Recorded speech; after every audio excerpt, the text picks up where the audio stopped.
Welcome back to Media Times, your trusted source for deep dive reactions, calm analysis, and clear breakdowns of stories shaping conversations across Nigeria and around the world.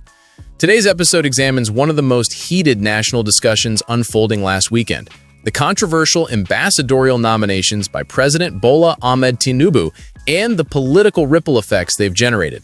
As always, our goal is to look at the facts, listen to the reactions, and help you make sense of what's really going on.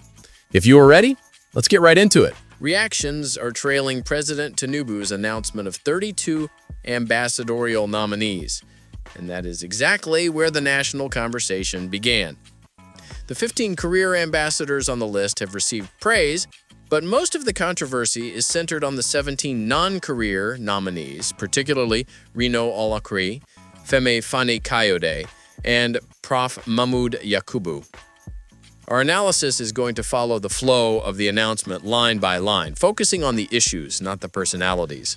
Now let's take a look at the Reno Omokri U-turn, a case study in Nigerian political dynamics. In a video, previously we see Omokri's where he said, "I can never work with Tinubu. It's against my principles. It's not in my DNA." If Bola Tinubu approaches you to work with him, would you? It will never happen. Okay, which one?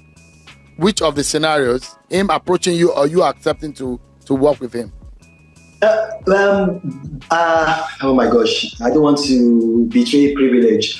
Somebody from Bola Tinubu's camp has already reached out to me, and I told the person that, look, it cannot happen. I can't do it. It's just against my principles. I'm not. Some people can do that. It's not in my DNA. I can't do it. It's never going to happen. It's never going to happen. I wish Bola Tinubu well if he eventually is sworn in and then the courts uphold his victory. But I can never work with him. But today, the same information have it that he has accepted the nomination with gratitude, calling Tinubu's gesture a masterclass in leadership. This is one of the most common patterns in Nigerian politics: strong opposition today, alignment tomorrow. There have been online reactions show why people who find it troubling. Many Nigerians feel that promises, strong statements, and principles seem to evaporate once appointments enter the conversation. But positively speaking, if we look beyond the drama, there is a lesson here. Politics is fluid, alignments shift, enemies can reconcile. That can be a strength if the goal is national unity. But it becomes a weakness when citizens begin to doubt the sincerity of public figures.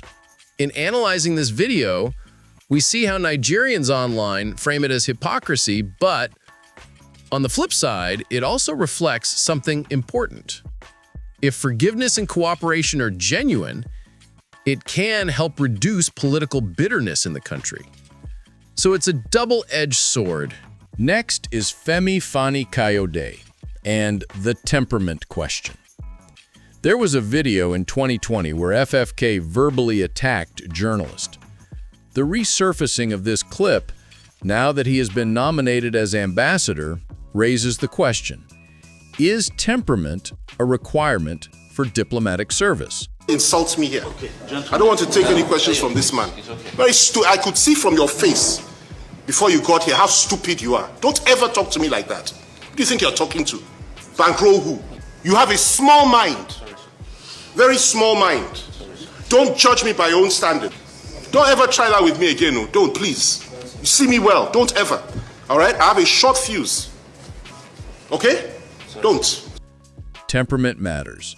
Representing a nation is more than wearing a badge. It's about maintaining composure under pressure. This doesn't mean FFK has not grown or improved, but it shows why Nigerians are concerned. However, from a positive angle, if nominees take this feedback seriously, they can use this new opportunity to show growth, maturity, and professionalism. Sometimes, responsibility reshapes character. The next nominee to talk about is Prof. Mahmood Yakubu's nomination. Public reactions is questioning whether the nomination is too close to the elections he supervised. Critics call it inappropriate and potentially irregular. One X user said, It would be highly irregular if he takes a job from the same government.